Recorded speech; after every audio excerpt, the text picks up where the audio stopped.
كهرمر فعاقا فديلو مباهنا فكر وعيلو كفان هرمر كاقا كهرمر فعاقا فديلو مباهنا فكر وعيلو كفان هرمر كاقا kalsoonida naftu ama inaad naftaada ku kalsoonaato waa mid kamid ah waxyaabaha ugu waaweyn ee ka kaalmeyn kara inaad nolosha horumarka gaarto. haddaba haddii aad kalsoonidii nafta aad ku qabtay aad hore u weyday oo ay ku niyad jabiyeen kuwa nolosha ku fashilmay ama guul ka gaari waayay, waxaan halkan kuugu hayaa 5 tallaabo ama 5 arrin oo ka kaalmeynaysa inaad soo ceshato kalsoonidii aad naftaada ku qabtay. ku soo dhawaada barnaamijka.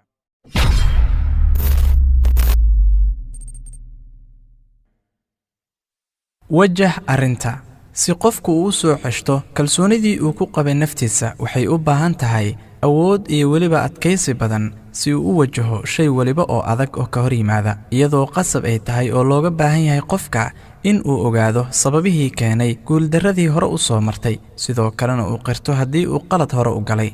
taasi waxay ka dheeraynaysaa ama ka fogeynaysaa in qaladkii aad hore u gashay aad soo celiso mustaqbalka. shaqo badan oo la qabto. dawada ugu wanaagsan ama habka ugu wanaagsan ee loo soo celin karo kalsoonida nafta ayaa waxa ay tahay in qofku uu bixiyo dadaal aad u badan, iyadoo qofka ay qasab ku tahay ama ay waajib ku tahay in uu wax badan ka barto qaladyadii uu hore u soo maray, sidoo kalena dib uu ka hagaajiyo oo uu ka nidaamiyo dhammaan arrimihiisii isku dhex yaacay, uuna dejiyo sidoo kale qorshihii uu u mari lahaa xaqiijinta guusha. ka soo gudub wixii ku dhaafay. waxa qofka looga baahan yahay inuu sameeyo ayaa waxa ay tahay inuu iska laabo boggii hore ee ku saabsanaa dareemadii niyadjabka lahaa ee xiriirka la lahaa tijaabooyin hore oo fashilmay.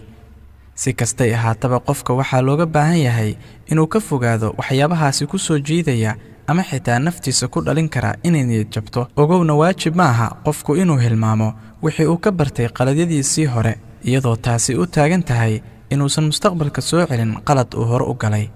la xiriir guulaystayaasha. qofku marka uu doonayo inuu kalsooni naftiisa u soo celiyo waa inuu la xiriiraa dadka nolosha horumarka ka gaaray, sababtoo ah waa ilaha ugu muhiimsan ee laga heli karo dhiirigelin iyo inaad hore u socoto. sidoo kalena qofku waa inuu ka fogaado inuu ku dhex darsamo dadka mar waliba dadka kale ku abuuray niyadjabka ama iyagoo guuldaraystay qof kale ku yidhaahda ma guulaysan kartid, aniga meeshan ku jabay, iska daa, waxbaha ku daalin, aniga wax ka keeni waayay iyo wax lamid ah. ka fogow dadka noocaasa oo la xiriir dadka nolosha guusha ka gaaray ama xitaa doonaya inay ka gaaraan ee ku siin kara talooyin wanaagsan ama hore kugu wadi kara waddada guusha. horay u soco.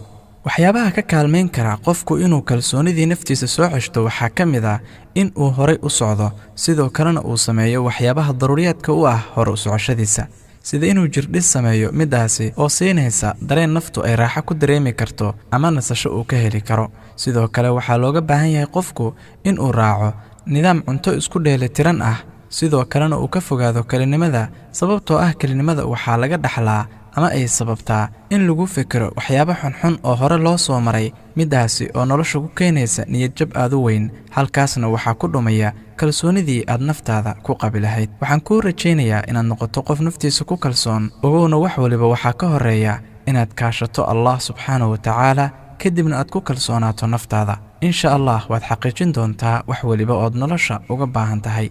fii amaanillah.